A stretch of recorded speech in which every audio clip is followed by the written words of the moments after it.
ಪಾ ಯಾರಲ್ಲ ಇವರು ಇಷ್ಟೊಂದ್ ಜನ ಸೇರವ್ರೆ ಎಲ್ಲ ನಮ್ಮವ್ರೆ.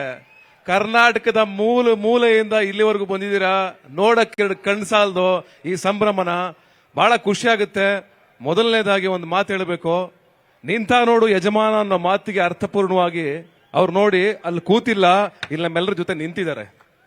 ಒಬ್ಬ ವ್ಯಕ್ತಿ ಇಷ್ಟು ದೊಡ್ಡ ಸೂಪರ್ ಸ್ಟಾರ್ ಆದರೂ ಕೂಡ ಸೈಡ್ ವಿಂಗ್ ಅಲ್ಲಿ ನಿಂತ್ಕೊಳ್ಳಲ್ಲ ಯಾರನ್ನು. ಅವರ 25ನೇ ವರ್ಷದ ಕಾರ್ಯಕ್ರಮದಲ್ಲಿ ಮುಂದ್ಗಡೆ ಚೇರ್ ಹಾಕೊಂಡು ಕೂತ್ಕೋತಾ ಇದ್ರು. ಬಟ್ ಅವ್ರು ನಮ್ಮ ಜೊತೆ ನಿಂತಿದ್ದಾರೆ. ನಮ್ಮ ಜೊತೆ ಅಲ್ಲ, ನಿಮ್ಮೆಲ್ಲರ ಜೊತೆನೂ ಅವ್ರು ನಿಂತಿದ್ದಾರೆ, ನಮ್ಮೆಲ್ಲರ ಜೊತೆನೂ ಅವ್ರು ನಿಂತಿದ್ದಾರೆ. ಒಂದು ಮಾತು ಹೇಳಕ್ ಇಷ್ಟಪಡ್ತೀನಿ. ಕಾಟೇರ ಸಿನಿಮಾದಲ್ಲಿ ನೀವು ನೋಡಿದಿರ ಎಲ್ಲರೂ, ಹೊಲೆ ಮಾರಿ ಹೊತ್ಕೊಂಡು ಬರ್ತಾರೆ ಗೊತ್ತಾ? ಹೊಲೆ ಮಾರಿ ಹೊತ್ಕೊಂಡ್ಬಂದು ಕಡೆಗೆ ರೀಚ್ ಮಾಡ್ತಾರೆ ಗೊತ್ತಾ? ನೆಲ ತಟ್ತಾರೆ ಗೊತ್ತಾ? ಹಂಗೆ 25 ವರ್ಷ ಹೊತ್ಕೊಂಡು ಬಂದು ಬಂದು ಬಂದು ಬಂದು ಬಂದು ಗುರಿನ ರೀಚ್ ಮಾಡಿದ್ದಾರೆ. ಈ ಬೆಳ್ಳಿ ಪರ್ವಕ್ಕೆ ಸಾಕ್ಷಿಯಾಗಿದ್ದಾರೆ. ದೊಡ್ಡ ಮನಸ್ಸಿರುವಂತ ವ್ಯಕ್ತಿ. ಅವ್ರು ಯಾವತ್ತೂ ಕೈ ಕೊಟ್ಟು ಹಿಂಗೆ ಎದುರುಗಡೆ ಅವ್ರು ಬಂದ್ರೆ ಹಿಂಗಂದು ಹಿಂಗ ಅನ್ನೋರಲ್ಲ, ತಬ್ಕೋತಾರೆ, ಹಗ್ ಮಾಡಿ ಬೆಂತಟ್ತಾರೆ. ಅಷ್ಟು ದೊಡ್ಡತನ ಇರುವಂತ ವ್ಯಕ್ತಿ. ಅವ್ರಿಗೆ ಒಳ್ಳೇದಾಗ್ಬೇಕು.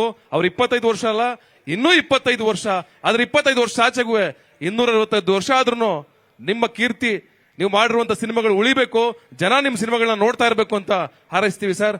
Thank you so much. ಹಾಗೆ ಕಡೆಯದಾಗಿ ಅವ್ರಿಗೆ ಹುಟ್ಟುಹಬ್ಬದ ಶುಭಾಶಯಗಳು. ಮತ್ತೊಮ್ಮೆ ನೆನ್ನೆ ತಾನೆ ಅವ್ರ ಬರ್ಡೇ ಆಗಿದೆ.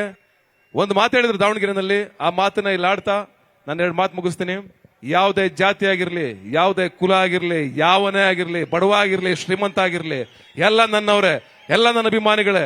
ಅವ್ರಿಗೋಸ್ಕರ ಸಿನಿಮಾ ಮಾಡ್ತೀನಿ ಸಾಯೋವರೆಗೂ ಅಂತ. ಆ ಮಾತು ಯಾವತ್ತು ನಿಜ ಸರ್. ಒಳ್ಳೇದಾಗ್ಲಿ. All the best. Thank you.